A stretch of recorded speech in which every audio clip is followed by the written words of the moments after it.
Hi friends! Welcome to another Clean with Us. Today you will see one of our biggest transformations. This is probably my favorite clean we've ever done. And we've done a lot of cleans. I did not want to come down here to the pit of despair. That's what we nicknamed this room because, when you look at it, I had trouble getting a video because there was nowhere to walk, nowhere to put your feet, nowhere to move. By the end of this video, this whole room is going to look completely different. It is going to be almost empty, I would say, and they're going to have 3,000 items less than what you see here. This family went above and beyond throughout the entire process. They were always receptive to feedback. They were ready to get rid of so many things. It made the process so much better. They actually did a lot of the work when we were away. Some of the cleans the people aren't able to help, and this family was able, and that was amazing. So let's give you a quick rundown of who this family is and why we chose to help them. Welcome to the Waltons' basement, where their love of books, they have 4 kids, and they love holidays, and you can see that in what they have here.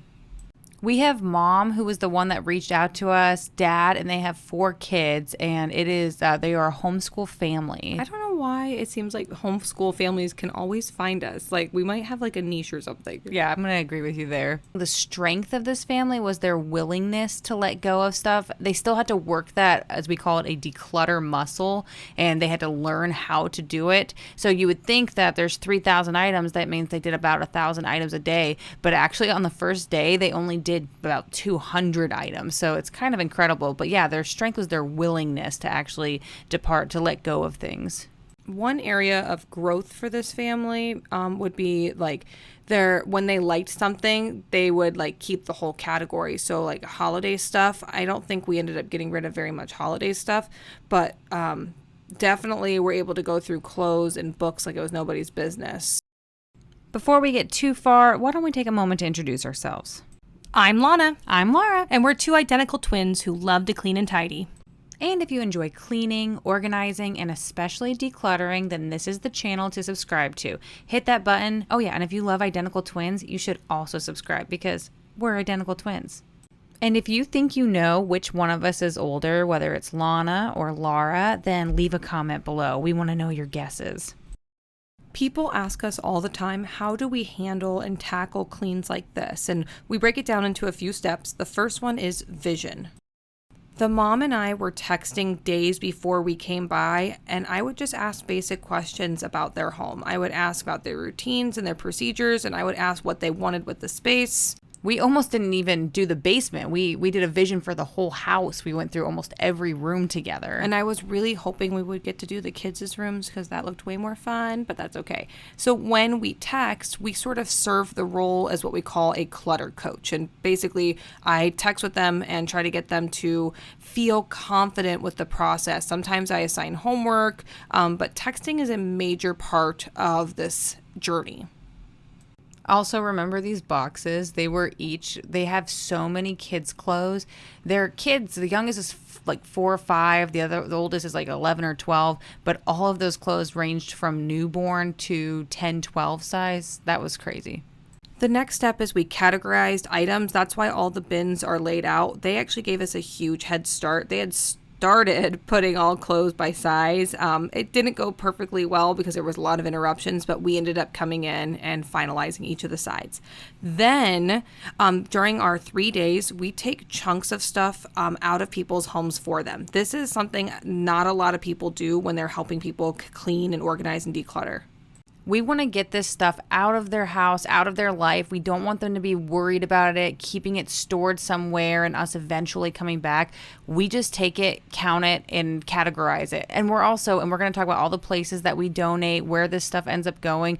But yeah, I would say disclaimer, if you're doing this for someone, you may not want to bring people's stuff into your home, especially if you're not a professional, because you'll end up maybe keeping it, or it can just be a lot of clutter in your own home. Well, and if you have a family that isn't clean and you could bring in lots of gross things, this family is a very clean family. I did not mind bringing stuff at all. And, I'm going to say I feel for those thrift store workers, though, because I was sorting nonstop. And then we, like Lara said, we have a counter and we count how many items the family gets rid of. So every time they donate something, we click it. We don't count trash, but we count anything that is still usable. We're on day 2 right now, but we definitely want to tell you where this stuff actually went, like what we actually did with it. Oh, but first, we got to show you this. I knew you were a woman of many talents, but I did not know that martial arts was one of them. I will say they had like a toy bin called the weapon bin, and that was really fun to play with. Okay, going back to where does this stuff go? So we sort of have a hierarchy of where things can go. We always encourage the homeowners to do consignment first. It's always nice to get some money as long as it's easy. And the way that we do consignment, I think it's very, very easy and straightforward. This family wanted to forgo that, and they said we can take anything to consignment we want, and we did, and that helped pay for some of our Starbucks drinks that we have here. Also, the family gifted us Starbucks multiple occasions, which just honestly boost morale. Like, we were living our best life. We'll do almost anything for a Starbucks drink. Oh, no, 100%. It's like 8 hours of work for one drink. Yes. And we're in. Okay, and sorry to be so scatterbrained here, but this family had so many totes. It was insane. It was 77 totes, if you can believe that. And it kind of says to me that more storage is not always the solution. I agree with that full-heartedly. I think so many families are like, let me buy storage, and that will solve everything. And that is not the answer. We always say less is best, and the less you have, the less you have to store, the less you have to manage. Because remember, you manage your home, and you don't want to have all this backstock that you're not getting into. Less is best. And that doesn't mean you have to get rid of everything. We are going to do some videos in the future on how to declutter, what to keep, what sparks joy. We'll mention some Marie Kondo methods and some other things that might help you. So throwing that out there. Okay, the stuff. Step 2, or the thing that we had the most success with, was our Buy Nothing page on Facebook. If you are not part of a Buy Nothing group, go onto Facebook, start an account if you don't already have one. I know we're old people, but if you have it for just this reason, I promise you it is worth it. We would basically put everything out on tables and say free garage sale, and people would come in troves. I mean that. I would look outside my window and see so many people. And if that makes you uncomfortable and you don't feel comfortable giving your address, I understand completely. But we live in a very safe town, and let me also say that so many people thanked Lara and I for what we were doing. They said because we would put our mission in our description. They're like, "Thank you. This helps so much. We really needed this." And also our client was so grateful because all this stuff was gone in one day, and to our community. Absolutely, because people in need got those items. For one, there were teachers that were able to stock their classroom library. There were daycares that came and got the toys, and then there were families that needed the clothes. So really, I think every item went to somebody who needed it. In the next step, this is the third and final one, I guess, other than trash, but I don't really count that because we surprisingly don't get a lot of trash. The homeowners usually take care of that. But the last step is we either take to Goodwill or we take to a local church. It depends on the item. We have a lovely church lady who we love who takes clothes, especially kids' clothes. So anything left over, she'll come and grab for us. But everything else gets taken to Goodwill. And we get a lot of questions like, why Goodwill? Like, why are you donating there? Or you shouldn't donate to this place or the other place. First off, we genuinely want to know, where do you take your clothes? Or not just clothes, all of your items that you're donating. Where do you put them? I don't know if we have a lot of options. I would have to do more research, but a lot of our stuff, Goodwill is just right around the corner. We shop at Goodwill every once in a while, and so I love their hiring program. Like, I love that they work with people that need jobs. I've worked with Goodwill very closely. That's why I choose them. Okay, so let's explain these 3 days because I think it can get confusing as you're watching the video. Again, before, I guess pre day one was a lot of texting between me and the homeowner, just trying to get an establishment. Okay, then you're going to see a lot of like at my house and then back to the client's house and then back, and you're going to see a lot of outfit changes. Yeah, we weren't at the client's house for 3 days straight, and we didn't go back to back. We did multiple trips. Not only did we do multiple trips in a day, so we would take all the stuff, we'd go to Lana's house, we would sort everything. It would be super hot because we were in this like intense heat wave, and then we'd change and go back because we were so gross and sweaty. But in addition to that, we'd be there for 2 or 3 hours at a time over a series of, a week or so. So I think we spent less than, 50 hours there, but it was close to 3 days. And then day 2 was a lot of just kind of going through and categorizing. Sometimes we had to go back and do work we had already done, which is sometimes discouraging. Like we would find a whole new bin of books and then have to go through it. And that was a little bit hard, but we made it work. And we also did the coats. And I think this was one of those, like, I like to call it the anti-dopamine. Yeah, she was so stressed out. Yeah, the homeowner did not want to come over here, and every time she would come downstairs, this is what gave her the anxiety. And this was one of, it's funny, you just don't know how hard a job is going to be, but this was not hard at all. So what we did is we labeled some bins with, it was all winter wear, so it was like mittens, gloves, miscellaneous, things like that. I love that we have viewers from like all over the world, and some of them probably are from places that don't snow, and they're like, why do you have to have gloves and mittens and so many? And then you need snowsuits, and then you need coats, and then you need the winter boots. It's a lot of stuff. So to keep us sort of motivated, and we've talked about this in so many videos, we use timers. So we made a bet on how long it was going to take us to separate mittens and gloves, and we just picked a number. I don't remember what we picked. It was like 3 minutes and 2 minutes. And 2 minutes and 10 seconds, and I was exactly right. Yeah, okay. You weren't exactly right. It was a little bit less than 2 minutes and 10 seconds, but okay. But that's what's incredible is that you can turn things into games. Definitely check out our Gamify video. It's actually one of my favorites we've ever done. After we sorted everything into categories, we found that the mom had such an easier time deciding what to keep, because that's part of the process too.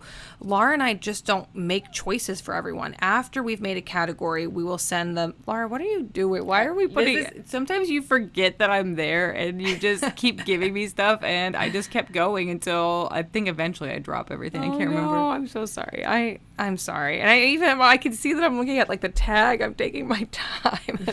My arms were so tired. Well, sorry. But when the mom would come downstairs, we'd give her a chair, and she would always have her cup of tea, and then we would just play the yes/no game. Yes, I'm going to keep it. No, I'm not. And I found that she didn't really have a lot of maybes either. She was pretty set to simplify. Lana hates the maybe pile. I hate the maybe pile. I think it's good because it gives, people time to process. And once they know, I have 4 snowsuits of this same size, now I can go back and say, okay, I don't need the one with the flames on it or whatever. Got it. Are there any Midwesterners out there? Any people from the Midwest? Oh, I just want to say it's so good to have you watch, and thank you so much. You might as well subscribe while you're here. Wherever you're from in the world, if you are from a place that has a lot of snow, what's the most amount of snow you've ever gotten there? And if you've never seen snow before, what's that like? Like, I feel like you're in a way missing out, but maybe it's a dream. I don't know. Also, can I just mention another thing that I just love about this family was behind the scenes. There's so much behind the scenes, guys, that you can't see that they were working on.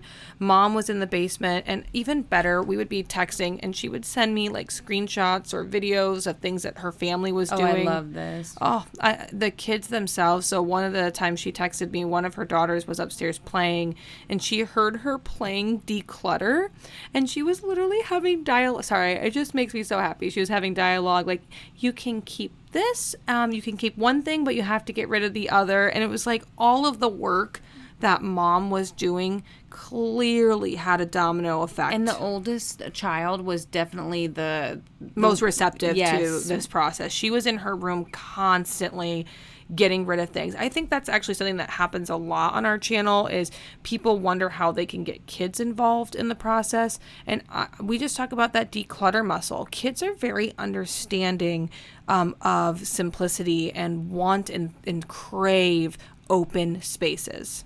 I think another thing was that, first off, this could have been our after shot. Like, this could have, because it's so nice. Everything is so clear. It gets even better. So make sure to stay all the way through the video. But also, the youngest child was so sweet. And he said, thank you for making this room. This is when it's all done.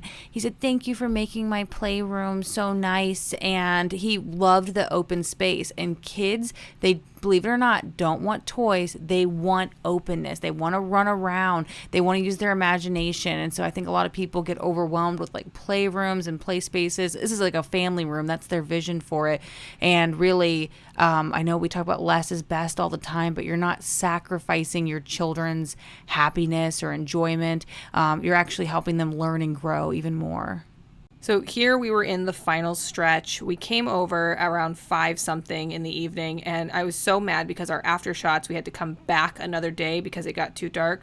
But this is when we went sort of into HGTV frenzy mode, and it's like the room is clean, but we have to do all the final touches. Yes, I understand why the people on this show always look so stressed out. I love HGTV, by the way. I could watch that all day. But yeah, we're trying to get this room clean and tidy. This is the before shot again. I know, I'm in shock too. Knowing where the after shots are going to be and how beautiful and how much work was put into this, it does make me a little bit emotional. This family is a beautiful family, and we are so blessed to have been able to help them. And we're hoping to do a lot more. We've done assessments of the other rooms of their house, and although the mom's doing so much on her own, she might not even need us anymore. We talked about an honorary Tidy 2 member of the group because she's got it. She's got it. But yeah, so we're hoping to see more of the Waltons. We're so grateful that they were willing to participate in this, and we're just seeing a huge transformation. Well, and there's just so much vulnerability when people ask us, so much vulnerability, and I think our goal is to help them grow in confidence so that they can feel the rewards of the work that they're doing and also, enjoy a beautiful, clean space.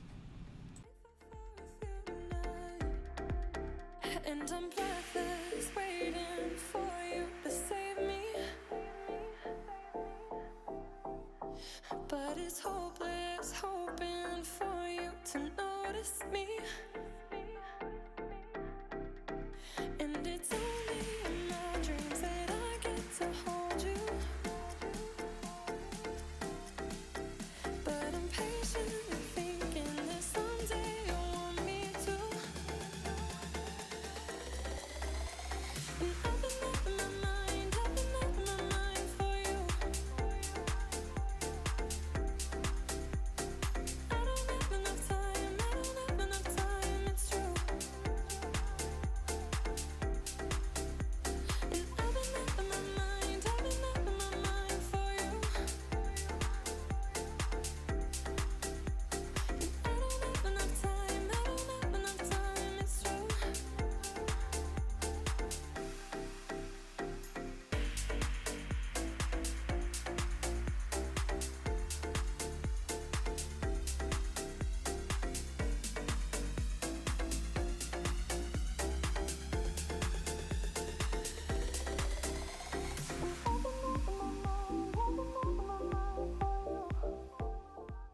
Thank you guys so much for watching. We are so grateful. We are at almost 3,000 subscribers. I think we need less than 10 people to hit the subscribe button to reach our 3,000 goal. We would love if you could just click that button for us. We're going back to school soon, and we want to have our 3,000 before going back to school. Oh, yeah, that would be awesome. And we also would love it if you checked out our TikTok, because we're doing, yes, we're cleaning, but it's also a little bit more fun, lighthearted, and you're going to learn a lot. Yeah, we do a lot of tips and tricks on there as well, so please check out our TikTok. You're going to love it. Also, our YouTube playlist. If you're looking for something longer, more in-depth like this video, make sure to check that out. Also, we have lots of categories. If you're like, man, I want to clean my pantry, I think we have at least 3 pantry videos. One which is exceptionally beautiful. Make sure to look at that. And also any of the bathroom cleans, deep cleans, and our decluttering series for sure. Oh yeah, definitely check that out because we help a lot of families get rid of a lot of stuff. We could easily be at over 10,000 items decluttered before Absolutely, no doubt about that. So we are so grateful again. Thank you guys so much for watching. I think at the end of this really just have one question. We want to know, what should we clean next?